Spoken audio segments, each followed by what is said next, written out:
Game 3 of the NBA Finals last night, and I was trying to think, hey, how do I feel about this? Obviously, the Lakers came out and dominated the first two games, and then the Heat came out and won last night. And the general consensus is the Lakers are the better team. The Lakers should win. The Lakers should dominate. The Heat got this massive upset for winning. People are talking about comparing it to what Allen Iverson did in 01. Some of the Pistons winning against the Lakers, like just off one game. We got them. We are comparing them to teams.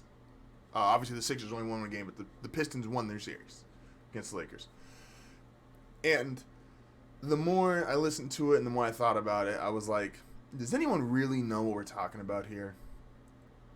I claim to know enough. I claim to know enough, and sometimes a lot about sports because I'm willing to listen, and I'm willing to listen to people that I think know better than me. So, if you're listening right now, how many of you think Greg Popovich knows more than you about the game of basketball? Just raise your hand. Just real quick, ask yourself, how much more does Greg Popovich, the greatest basketball coach we've seen ever, how much more about the game of basketball does he know than you? So Greg Popovich famously had a quote a couple years ago, I believe it was 2018. Don't hold me to an exact on the date, but I believe it was in 2018. And he said the game of basketball used to be about you could win the rebounding battle or you could win the turnover battle. You could do different things to win a game. Now, all you got to do to see who wins a game is see who shot better from three-point line. And he's right. I went and looked at these first three final games and I was like, absolutely. You shoot better from three, you win the game. And this has been the case in the NBA the past 5-6 years, really since this has become Steph Curry's NBA. Now, there is exceptions, but they're rare. Golden State obviously shot the three better than Cleveland in 2016. But LeBron went on a historic, arguably the greatest four-game stretch of all time, and nullified the fact Golden State was shooting better from three. I could talk about last year. Well, Kawhi wasn't a great three-point shooter. No, but Kawhi went on an all-time run, as well as having an all-time shot against Philly, and going against what was left of Golden State. So, shoot more threes, you win. Quote from the greatest basketball coach you've ever seen. And we have examples of all-time stretches or all-time anomalies that defy this rule. So let's look at it. Game 1, Miami versus LA. LA shoots 16 of 47 from three, makes 16 threes to the Heat's 11 threes. Heat technically shot a better percentage, but the Lakers made more threes. So that is 15 points. I'm sorry, that's game 2. I apologize. Going to game 1, game 1, LA shot a better three-point percentage and made more threes, 15 to 11, and shot a better percentage from it. Lakers beat the Heat by 18. Okay, let's go to game 2. Game 2, Lakers not as good a percentage, but get more threes than the Heat, 16 to 11 again. That's a 15-point difference in terms of points off your three-pointers. Lakers win by 10.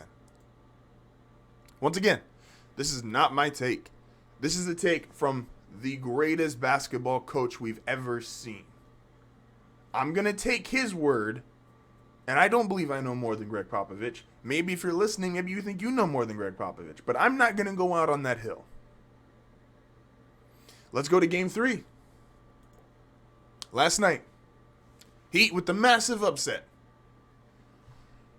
But the Lakers made 2 more threes than the Heat did, and the Heat still won. Yeah, because Jimmy Butler went for a 40-point triple-double in one of the greatest performances from a not all-time player in NBA Finals, I don't know, maybe history? Think about this. And this is an insane stat, whether this is a praise Jimmy Butler stat or this, you could argue this is a praise LeBron stat.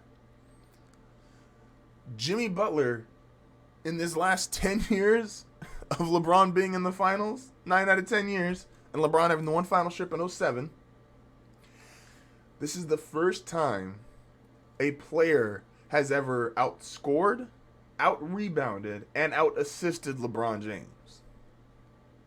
Now, that's an amazing stat for Jimmy Butler. It's also an amazing stat for LeBron. So, once again, we see when you're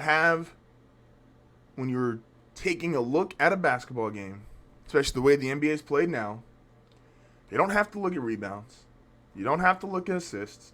You don't have to look at turnovers. You really don't even have to look at shooting percentages. Look at the Houston Rockets. The Rockets don't shoot a great percentage, but they make more threes than everybody. Everybody outside of the healthy Golden State. Who makes more threes? That team is going to win the game. It's really that simple. And when you go to a game and you don't see the team who made more threes win, go look at what the best player on the other team did. If the best player was dropping a 40-point triple-double like Jimmy Butler did last night, then yeah, you can now look at a second stat to see who wins an NBA basketball game. First stat, go look at three-pointers. You make more three-pointers, that team won. That team made 15, that team made 10. The team that made 15 won.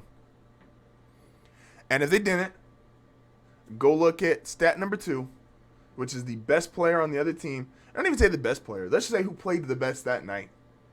Maybe, and I don't know if they're coming back this series, but if Dragic comes out off the injury in Game 4 and Dragic scores 39 points and gets you 15 assists and some crazy stat line, then yeah, maybe that's enough to overtake the Lakers hitting more threes than the Miami Heat. It gets really that simple, you guys. And it's crazy that the NBA has gotten to this point that in a series with LeBron James and Anthony Davis, who are clearly the two best players in the game, or in this series, and are two top 5 players, the three-point shot is more significant, and who makes more is more significant than the impact of a guy who is a top 5 all-time player, top 3 all-time player, maybe the best player of all time, and a guy who is currently a top 5 player.